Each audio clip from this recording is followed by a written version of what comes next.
हमें भाई तुमसे क्या पूछना है। अब मसला ये बड़ा वैलिड पॉइंट है इनका कि हमारे पास जो पेशेंट आते हैं बेचारों को ये पता नहीं होता कि मैं होम्योपैथ के पास जा रहा हूँ, इसको क्या चाहिए। तो अक्सर आपने देखा होगा कि उसका मसला जिगर का होता है, आप पूछते हैं ख्वाब कैसे आते हैं, वहाँ से पड़ता है, ठीक है ना।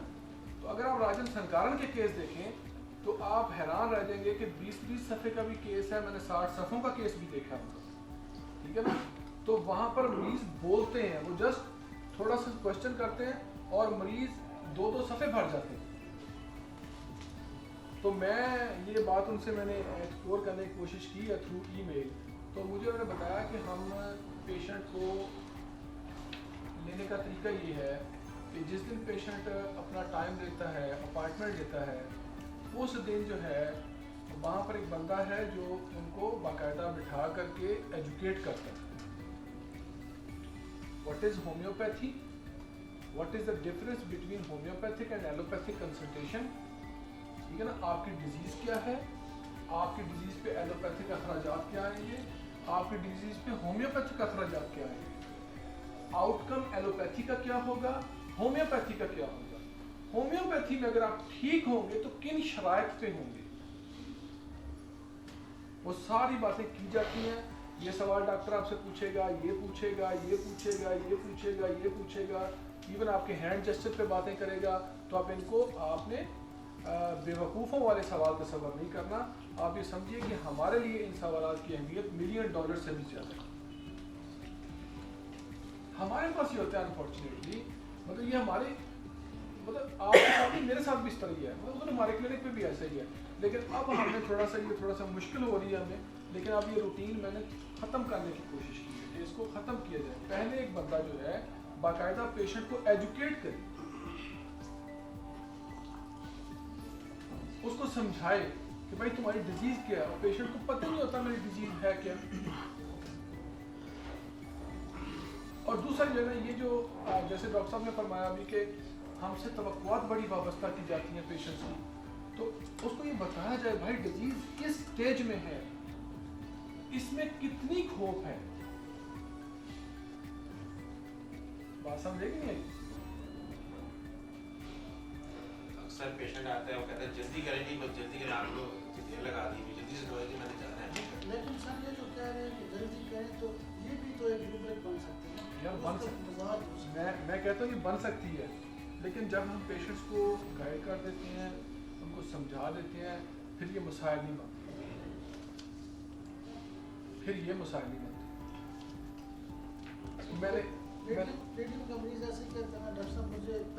मेरे पास एक खातून आती थी, माइग्रेन का केस था, वो भी ठीक नहीं हो रहा था।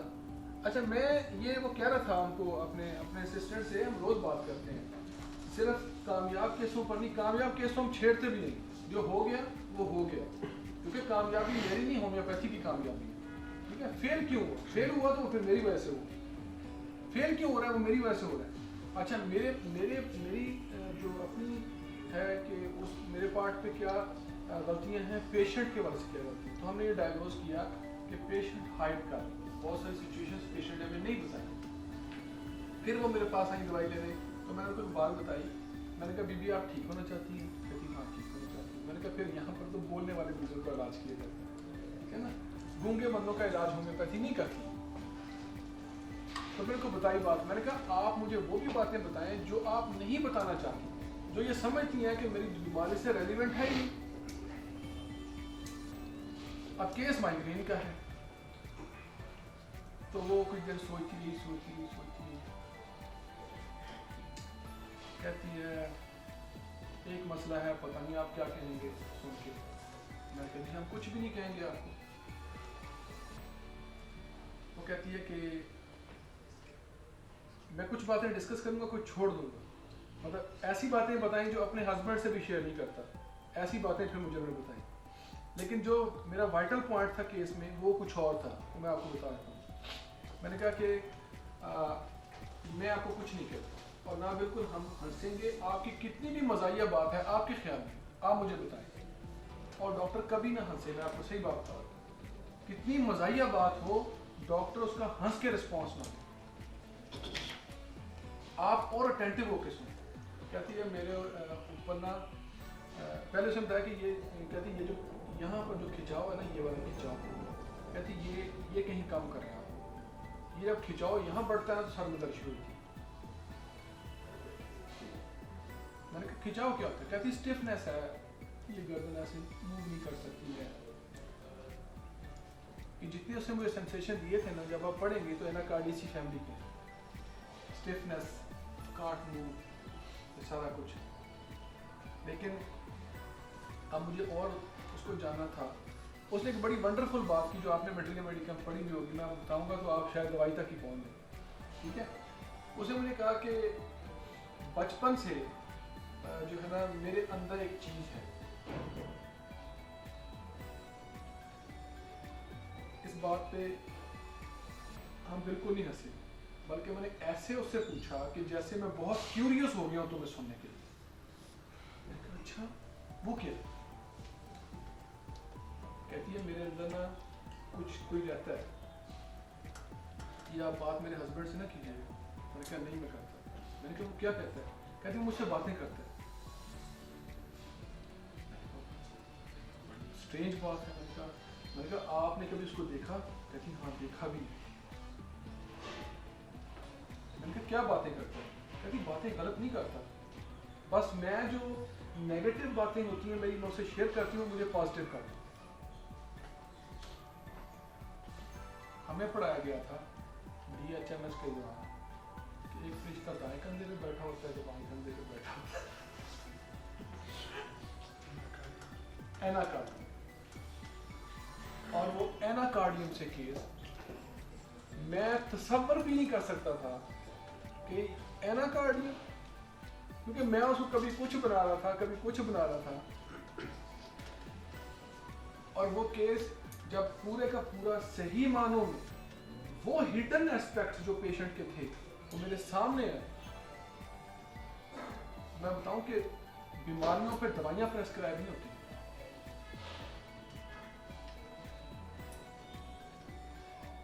अगर बैट्समैन है, अगर आप क्रिकेट खेलते हैं, क्रिकेट पसंद करते हैं, तो मुझे बताएं बैट्समैन क्या देखता होता है? बैट्समैन ये देख रहा होता है कि भाई बॉलर जो है वो वसीम अकरम है, बॉलर शोएब अख्तर है, ये देख रहा होता है? ये नहीं देख रहा होता।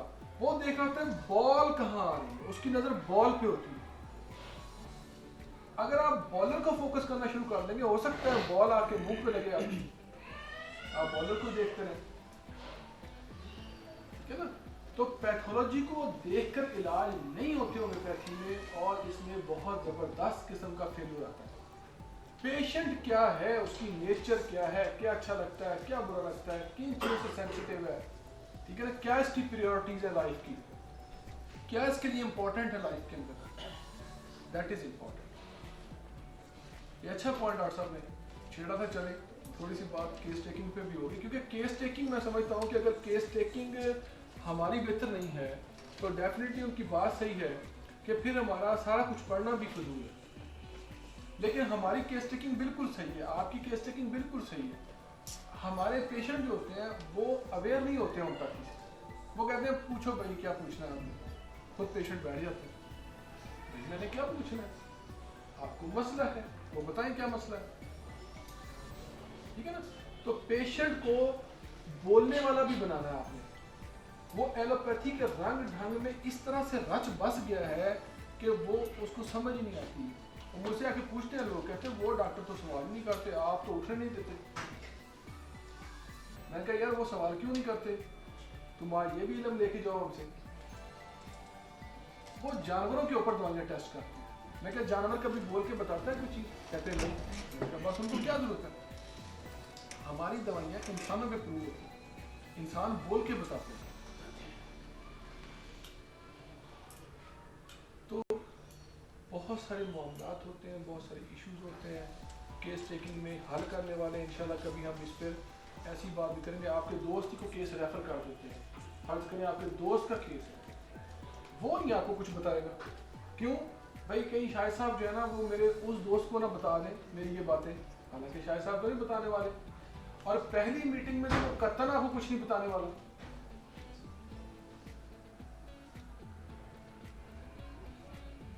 तो यहाँ ये प्रॉब्लम वाकई आती है कि हमें पर्सनैलिटी को पेशेंट की जाननी होती है वो क्या है, तो इसके लिए मेहनत करनी पड़ती है। तो वहाँ पर यह है कि मैं फिर हंस रहा था सर को, मैंने एक दिन मेल की उनको, मैंने कहा सर ये आप कर सकते हैं, आपने 1 लाख रुपये कंसल्टेंसी ले ली है, तो हमारे यहाँ शायद अभी मुमकिन नहीं है कि हम बाकायदा एक बंदा रखें। और उन्होंने कहा कि वो बंदा डॉक्टर से भी ज़्यादा एक्सपर्ट हो जो टीच करने वाला हो, पेशेंट को जो गाइड करने वाला बंदा है वो डॉक्टर से ज़्यादा होना चाहिए एक्सपर्ट। हाँ, लेकिन वो काम जो कर रहे हैं ना, मैं बताऊँ आपको, तो वो बड़ी हिम्मत वाले लोग हैं, वो काम कर रहे हैं।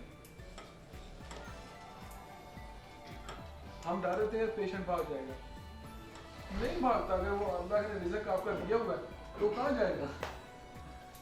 और वो बताते हैं कि फीस हम उसी दिन ले लेते हैं, फीस लेकर के उसको एजुकेशन प्रोग्राम में बिठाया जाता है। ये नहीं है कि आपको समझाएंगे बताएंगे, आपने 2 घंटे हमारा सर खाया तो उसके बाद जो है ना आपने कह दिया हम नहीं आएंगे सुबह, वो बाकायदा उसको पाबंद किया जाता है। ग्रुप की शक्ल में फिर काम किया जाए तभी किया जा सकता है, अकेले आदमी को मुश्किल हो जाता है। ग्रुप की शक्ल में लोग, मैं तो ये काफ़ी अरसे से तारिक साहब को कह रहा हूँ, मैं कह रहा हूँ कि जहाँ पर 2-3 एक्सपर्ट लोग काम करते हों वो इदारे अच्छा काम करते हैं। ये जो हम अकेले अकेले बैठे हैं क्लिनिक बना के, ये ठीक काम नहीं है। अब हम अकेले अकेले क्यों बैठे होते हैं? इसलिए बैठे होते हैं यार हम कमज़ोर हैं, ज़ाहिर इंसान है, कहते हैं यार वो अगर मैंने एहतिशाम साहब को साथ में लाया तो एहतिशाम साहब भी केस में से पैसे लेंगे, ठीक है, डॉक्टर साहब को मिलाया ये भी केस में से पैसे लेंगे, तो मुझे बचा क्या? फर्ज करें मैं 500 लेता हूँ तो मैं एहतिशाम साहब को भी देता हूँ 100 रुपये, 100 रुपये नाइट साहब को देता हूँ, मुझे क्या बचा? ठीक है ना। तो जो कट्ठे काम होते हैं, जो कम्प्लेक्स बनते हैं, वहाँ पर 400-500 फीस नहीं होती, वहाँ पर बहुत ज़्यादा फीस होती है क्योंकि बहुत ज़्यादा मेहनत की जाती है वहाँ पर। तो अगर मैं समझता हूँ अगर फर्ज कर अपने क्लिनिक पर कितने ले लेते होंगे, 10,000 सॉरी आप 4,000 ले लेते होंगे, 5,000 ले लेते होंगे एक मरीज से, महीने के कितने ले लेते होंगे? 4,000 सपोज 4,000 लेते हैं ना आप, महीने के 4,000 लेते हैं, दवाई समेत ले लेते हैं। मैं कहता हूँ अगर आप 4,000 लेना छोड़, ठीक है,